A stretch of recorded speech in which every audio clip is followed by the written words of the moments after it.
What if I told you that in World War II, American soldiers and German soldiers fought side by side against the same enemy? Not a ceasefire, not a negotiation, an actual battle together. And it happened in the final days of the war at a castle in the Austrian Alps. This is the Battle of Castle Itter, and it's probably the strangest thing that happened in all of World War II. All right, let's set the scene.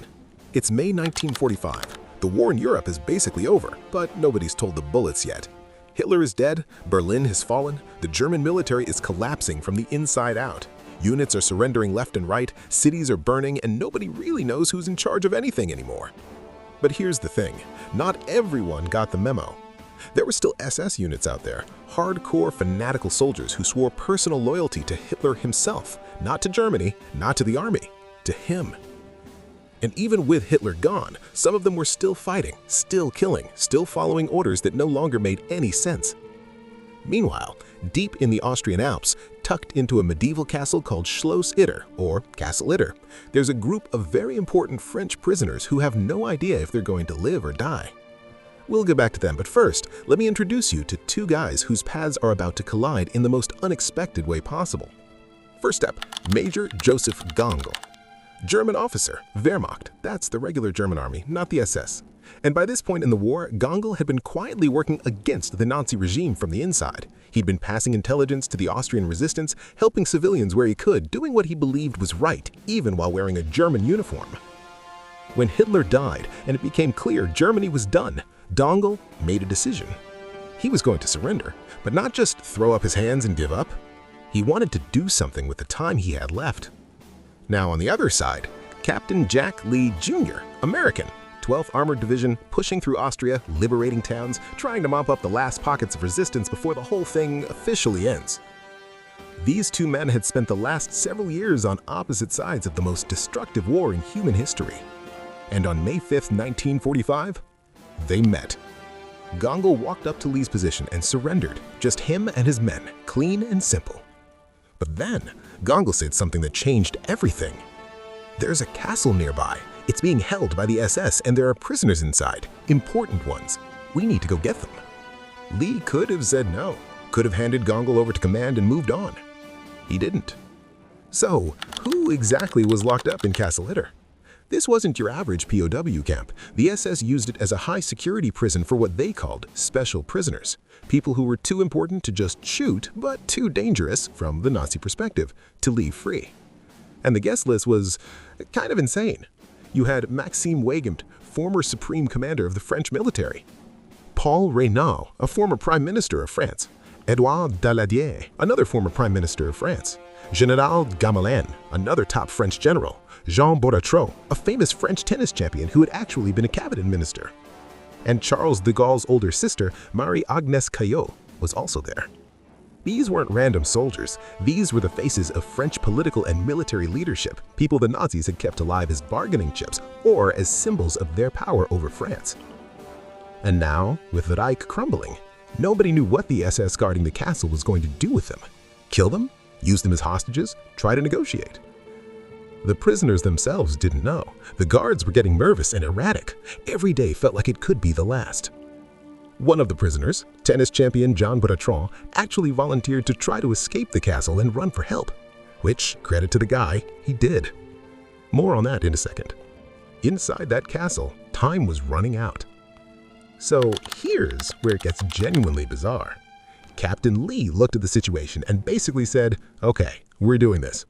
He pulled together a small force, his American soldiers, Gangl's German soldiers, a local Austrian resistance member named Zvonimir Sukovic, a Yugoslav who'd been fighting the Nazis from the shadows, and even some of the French prisoners inside the castle volunteered to grab weapons and defend the walls. Think about that for a second. Americans, Germans, Austrian resistance fighters, and French VIP prisoners, all on the same side, in the same castle, fighting the same enemy. They had maybe a few dozen men total, armed with whatever they had on them against a full SS unit that was moving toward the castle with one goal in mind. The battle started in the early morning of May 5th. The SS came hard. They had numbers, they had firepower, and they had nothing to lose. The small Allied force, and yes, I'm going to call them that because that's what they were, held the walls and fought back. It was brutal. The fighting was close quarters, intense. Ammunition was running low. The castle's walls gave them cover, but they couldn't hold forever. And then, tragedy. Major Gongol, the German officer who had set all of this in motion, the man who chose the right side when it mattered most, was shot by an SS sniper. He was trying to shield one of the French prisoners from gunfire when the bullet hit him. He died inside those castle walls, fighting alongside the people his country had called enemies. Remember Jean Boulatruelle, the tennis champion? While the battle was raging, Boulatruelle made his move. He vaulted over the castle wall, this man was not young by the way, and ran through enemy lines, through Austrian countryside until he found American soldiers from the 12th Armored Division and told them what was happening. Reinforcements. They needed reinforcements now. And the Americans moved. A relief column pushed toward Castle Itter at full speed. When they hit the SS lines surrounding the castle, they broke through. The SS scattered. The battle was over. The prisoners were safe. And it had taken Americans, Germans, resistance fighters, and French political prisoners all fighting together to make it happen. Here's what gets me about this story. This battle happened on May 5th, 1945. Germany officially surrendered on May 8th. 3 days later, the war was over.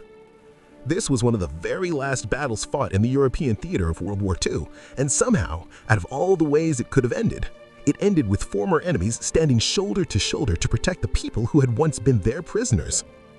Major Gongol didn't have to do any of this. He could have surrendered quietly, sat out the last few days of the war, and waited to go home. Instead, he chose to fight one final battle for the right reasons, and he died for it.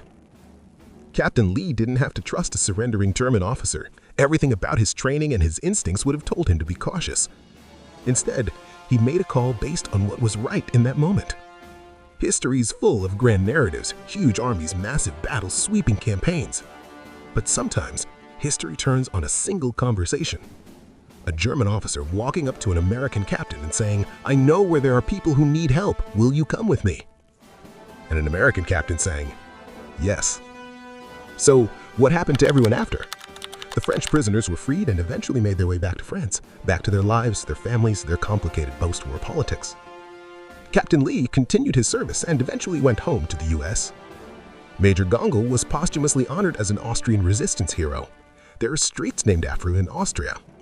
He's remembered not as a German soldier who lost, but as a man who chose his conscience over his orders. And the castle still stands today, in the Austrian Alps. You can visit it.